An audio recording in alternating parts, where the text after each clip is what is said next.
banyak komentator yang menjelek-jelekan Pak Jokowi, menghina-hina Pak Jokowi.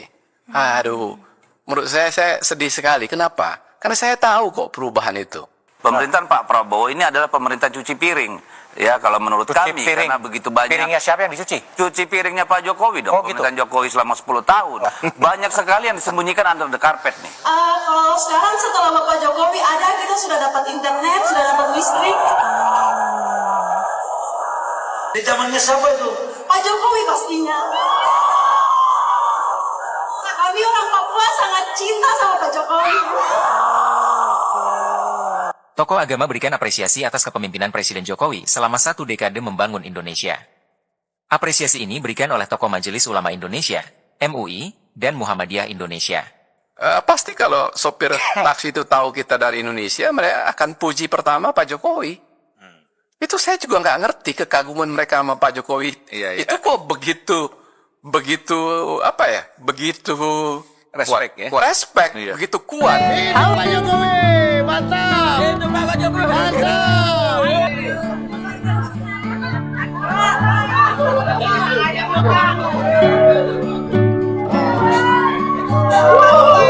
Hidup Pak Jokowi. Kalian yang hormati, selamat pagi.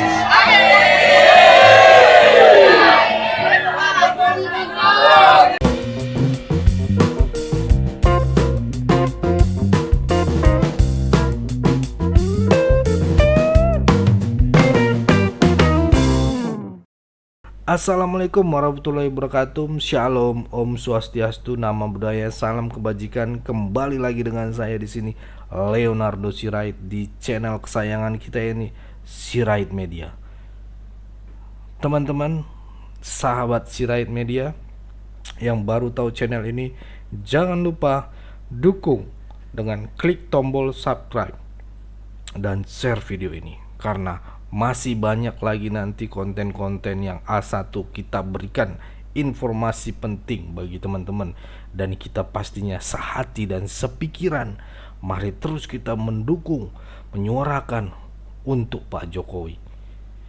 Oke teman-teman, di kesempatan kali ini kita akan membahas tentang statement ya, yang kemarin itu baru saja diucapkan oleh salah satu politisi dari PDIP, yaitu PDIP Perjuangan ya. Itu tepatnya namanya Bang Deddy Sitorus ya. Ini Deddy Sitorus ini Batak juga nih soalnya. Nah, di sini perkataannya ini kurang gimana gitu ya. Aduh, abang kita ini udah salah langkah ini pakai cara ngegas lagi teman-teman. Ya, ngegas nggak tahu ngerem lagi gitu ya, gas terus gitu ya. Kalau kemarin Pak Prabowo kan oke gas gitu, tapi dia tahu ngerem gitu. Ini abang kita si Torus ini ngegas tapi nggak tahu ngerem gitu ya, akhirnya nyunsep. nggak bercanda teman-teman, bercanda ya, kita bercanda lah, kita bawa humor, jangan terlampau keras lah gitu ya, bawa happy aja gitu teman-teman ya. Karena politik itu kadang berteman, kadang lawan gitu ya. Jadi kita yang rakyat kecil ini, rakyat jelata ini yang dipermainkan sebenarnya, yang diadu domba teman-teman. Jadi relax saja, jangan emosi.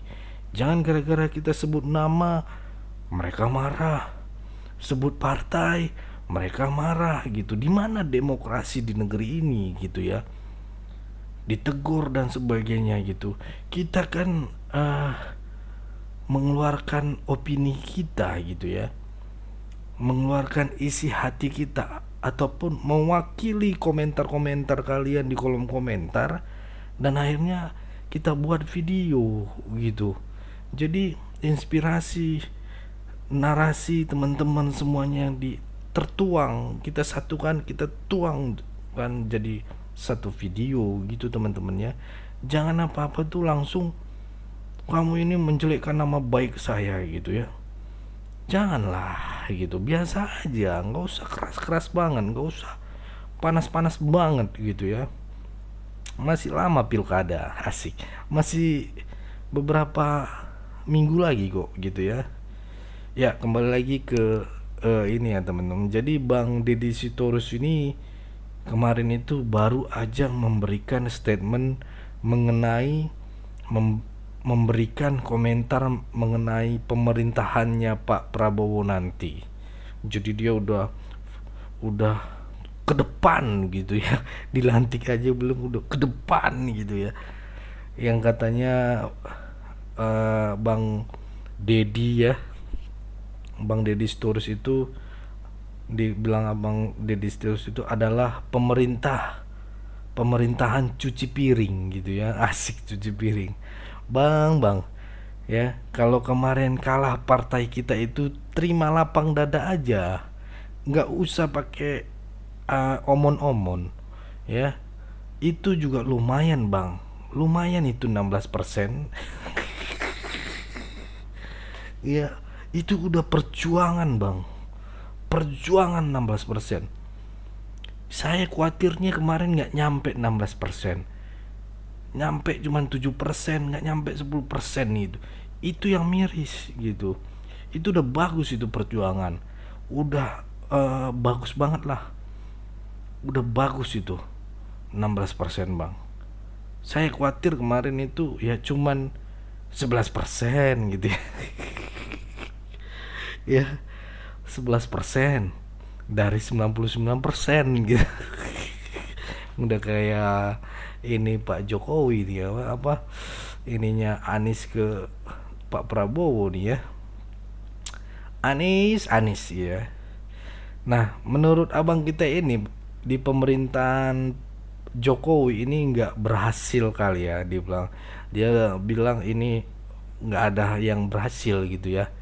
Dulunya ketika masih merapat kepada PDIP semuanya berhasil, semuanya terjalankan, semuanya berjalan lancar gitu ya. Sama seperti yang dibilang Ardiana Pitupulu gitu teman-teman, semuanya berjalan lancar. Tapi sekarang ini tidak ada satupun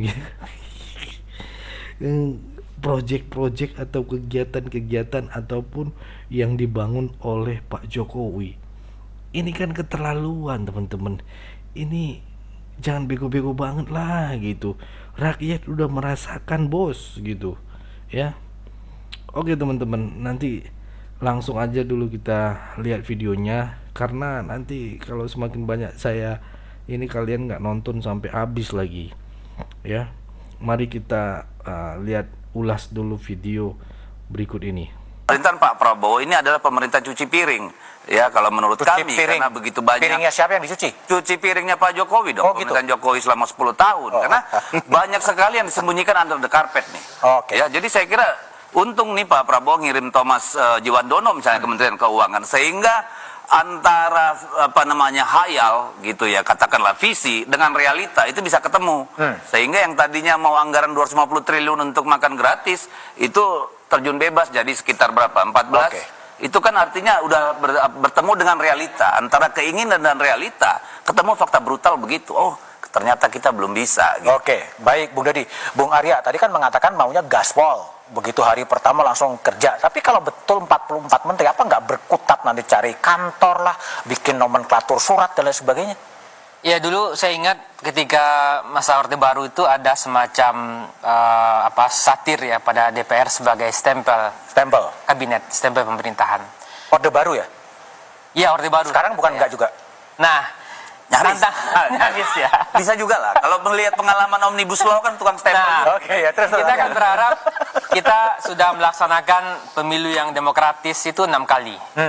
Dan salah satu parameter demokratisasi itu selain kompetisi itu adalah kontrol dari parlemen. Dan kontrol itu hanya mungkin terjadi kalau ada partai yang memang di DPR melakukan kontrol.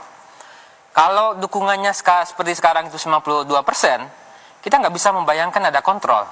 Tidak ada perdebatan di DPR, tidak ada perspektif non pemerintahan di DPR, dan juga tidak ada partisipasi publik yang bermakna untuk memberikan masukan pada kebijakan-kebijakan. Di COVID mungkin jadi penting, karena ketika itu pemerintah dan DPR butuh satu kebijakan yang mendapatkan dukungan kuat, sehingga mungkin situasi yang konsolidatif menjadi penting. Tapi pasca COVID, mungkin saya kira tidak perlu lagi mengakumulasi power yang terlalu berlebihan, gitu ya. Dan itu saya kira juga tidak baik. Untuk apa kemudian kita pemilunya yang kompetitif, menggunakan anggaran yang banyak, toh pada ujungnya partai masuk dalam satu kabinet, gitu. Sehingga debat-debat soal perspektif lain di luar perspektif kabinet itu saya kira penting. Sekarang ini yang tersisa hanya masyarakat sipil yang mulai melemah, pers juga tidak banyak, mulai banyak yang terutama online yang gulung tikar. Sekarang itu kontrol sosial kita semakin lama semakin menipis. Dan ketika itu terjadi, saya kira itu alarm bagi demokrasi kita. Dan alarmnya sudah terjadi sejak lama sebenarnya. Tinggal lonceng siapa yang akan bisa memberikan lonceng alarm yang kuat pada hari ini. Pemerintahan Pak Prabowo ini adalah pemerintah cuci piring. Ya, kalau menurut kami, karena begitu banyak. Piringnya siapa yang dicuci? Cuci piringnya Pak Jokowi dong. Pemerintahan Jokowi selama 10 tahun. Karena banyak sekali yang disembunyikan under the carpet nih. Ya, jadi saya kira untung nih Pak Prabowo ngirim Thomas Jiwandono misalnya Kementerian Keuangan. Sehingga... Nah, itu tadi teman-teman ya videonya. Bang Deddy Sitorus ini mengatakan kalau pemerintahan Pak Prabowo ini pemerintahan yang cuci piring, bakal menjadi pemerintahan cuci piring dari Pak Jokowi. Aduh, ini yang cuman bisa omon-omon ini ya teman-teman.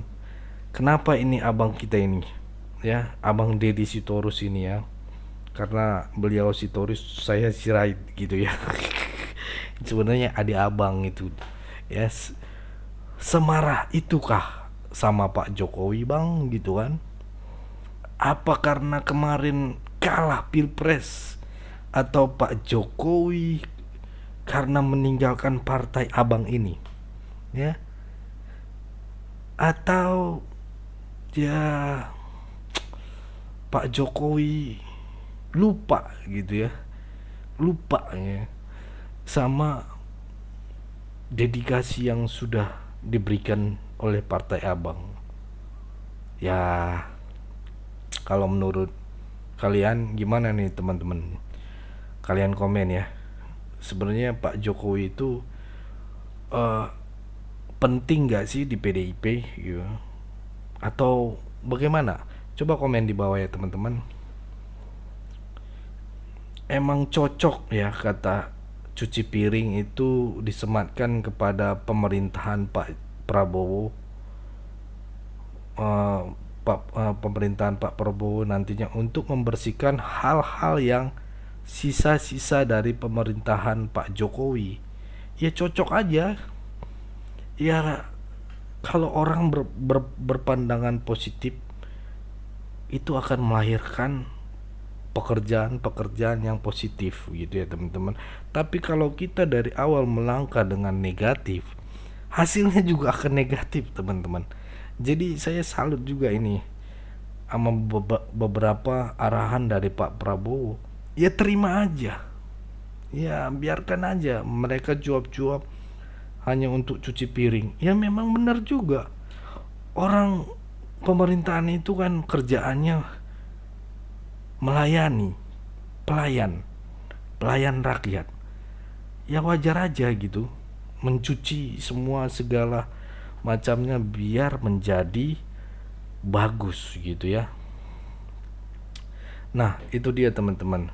Sembari kalian memberikan komentar, saya akan nunjukin bukti apakah ini yang dimaksud dengan cuci piring oleh Bang Deddy Sitorus. Mari kita saksikan video berikut ini. Kami orang Papua sangat cinta sama Pak Jokowi.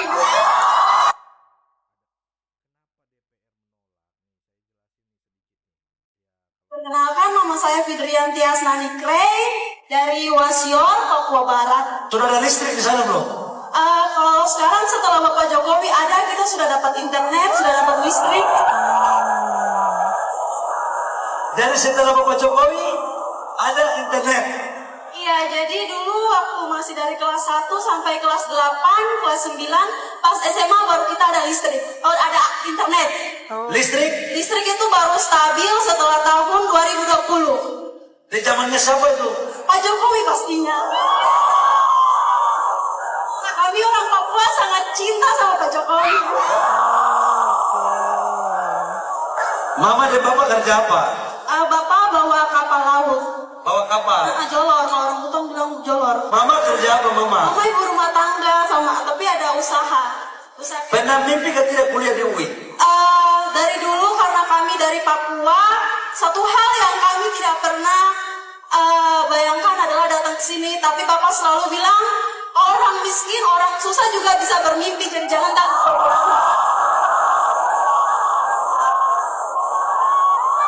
Kakak saya bawa salah satu mahkota usaha Papua dari Wasio, dari kampungku. Mana?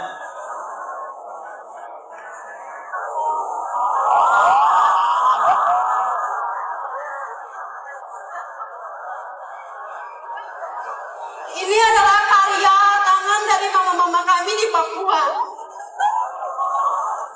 Ada dapat beasiswa Anda kan tidak?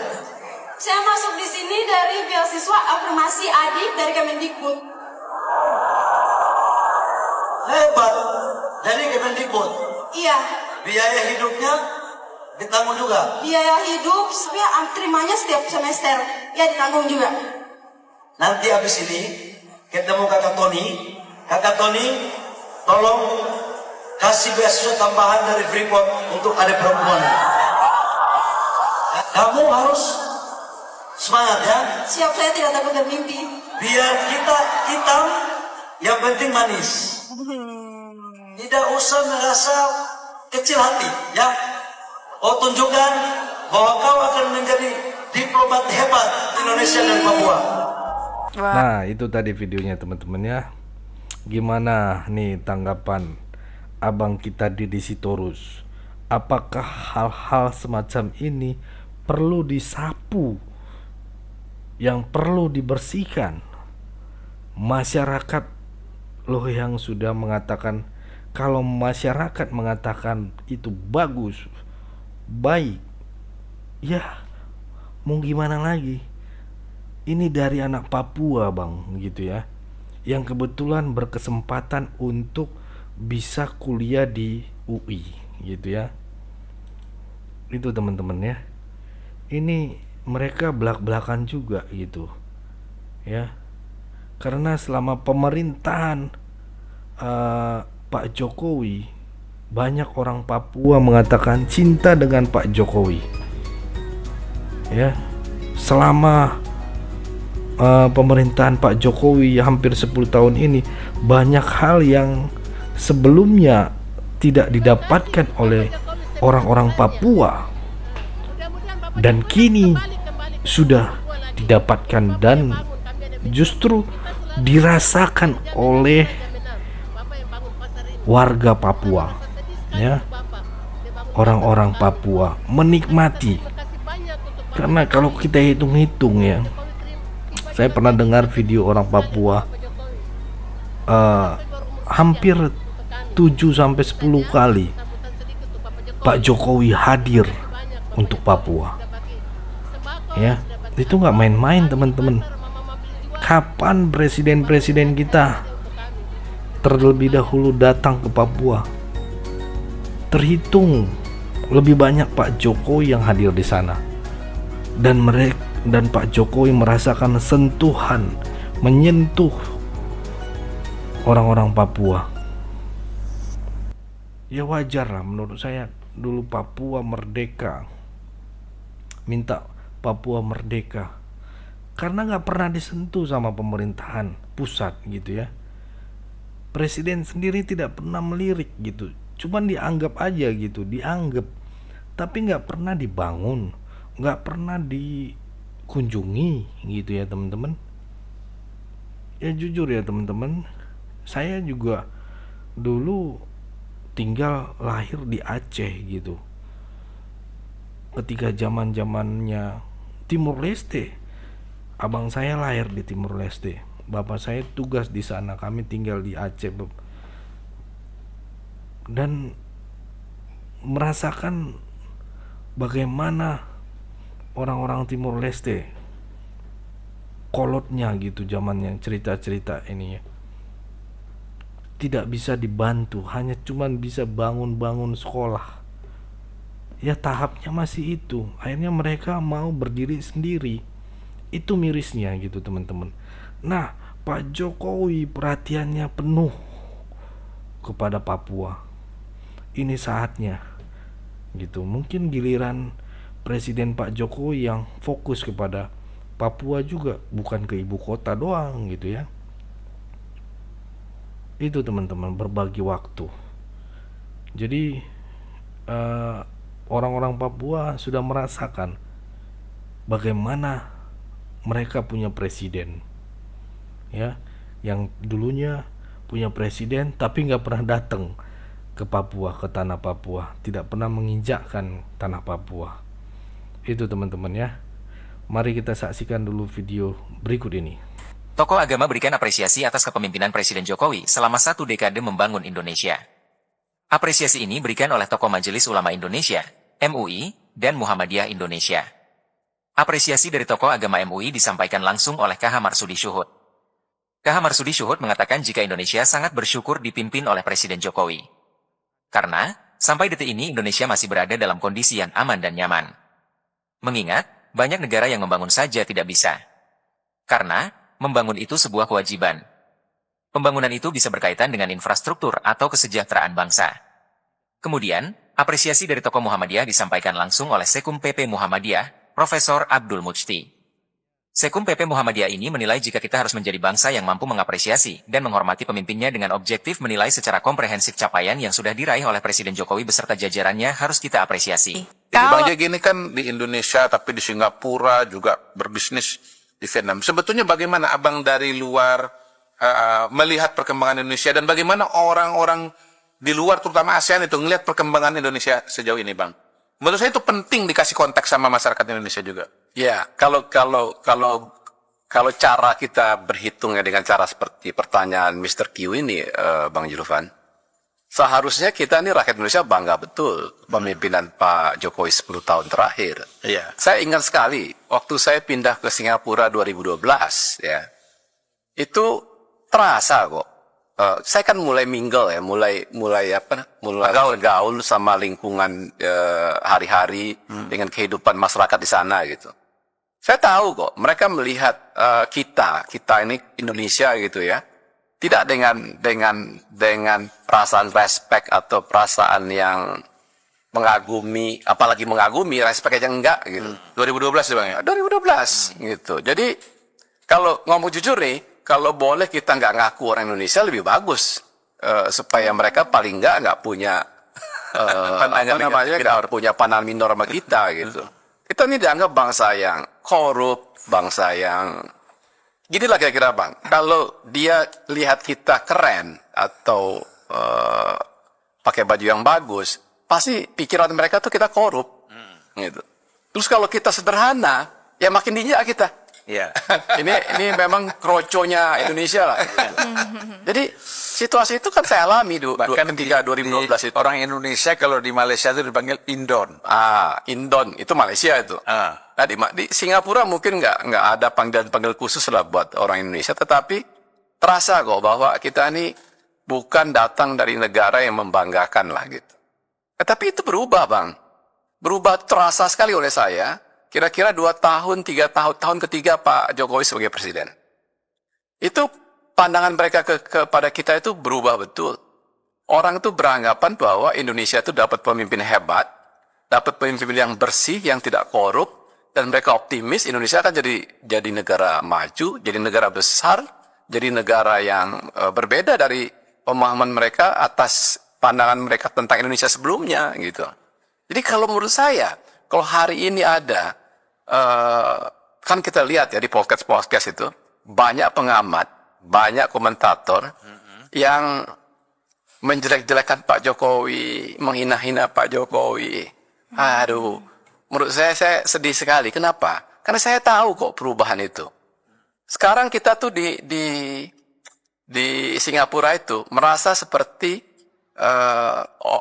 warga negara yang pantas gitu, yang bisa direspek oleh mereka gitu. Sekarang pakai baju batik bangga ya Bang ya? Pakai baju batik ya, inisial kita sekarang kita bangga karena mereka ajak kita ngomong ya Melayu Indonesia gitu ya, gaya mereka. Dan ada respeknya kok. Dan kalau kita naik Grab gitu ya, taksi, pasti kalau sopir taksi itu tahu kita dari Indonesia, mereka akan puji pertama Pak Jokowi. Itu saya juga nggak ngerti kekaguman mereka sama Pak Jokowi. Itu kok begitu apa ya? Begitu Respect ya? Respect, begitu kuat. Loh kenapa di tempat kita sendiri, justru dari elit Indonesia, itu malah merendahkan Pak Jokowi, menganggap Pak Jokowi membuat Indonesia nggak maju, membuat Indonesia terbelakang. Jadi bagaimana Abang Deddy Sitorus, apa itu yang dinamakan dengan pemerintahan cuci tangan, cuci piring ya, cuci tangan lagi, cuci piring. Setelah kita melihat beberapa fakta ya yang tadi, apakah masih bisa mengatakan pemerintahan Pak Prabowo itu bakal jadi cuci piringnya Pak Jokowi? Ya, itu Bang Deddy Sitorus kalau sakit hati boleh Bang, saya saranin nggak apa-apa sakit hati gitu ya, tapi jangan terlampau dalam, jangan terlampau membabi buta, yang ada nanti sakit pikiran, sakit daging gitu ya. Karena apa? Semua fitnahan, semua bantahan, semua ejekan, semua pengolok-ngolokan itu semuanya pudar gitu ya, pudar Bang, nanti kelelep seperti partai Abang. ya udahlah, ini nanti saya ditegur lagi teman-teman ya, karena saya sudah ditegur juga oleh bawa-bawa partai gitu ya. Kalian cukup komen lah, segitu dulu lah teman-teman ya. Udah sampai hampir 17 menit nih soalnya, jadi khawatirnya teman-teman nanti juga nggak nonton gitu ya. Saya pengen dengarkan tanggapan kalian yang sudah menonton video ini. Bagaimana tanggapan kalian? Ayo tinggalkan jejak kalian, seperti abang kita ini. Meninggalkan jejak itu enak gitu ya. Coba berikan, penuhi komentar di kolom komentar teman-teman ya. Itu aja dari saya teman-teman. Pesan saya, jangan mau kita dipecah belah ya. Jaga persatuan Indonesia, jangan mau diadu domba, karena NKRI harga mati. Saya Leonardo Sirait mohon undur diri. Yang belum subscribe tolong bantu subscribe channel ini. Itu aja dari saya. Bye bye.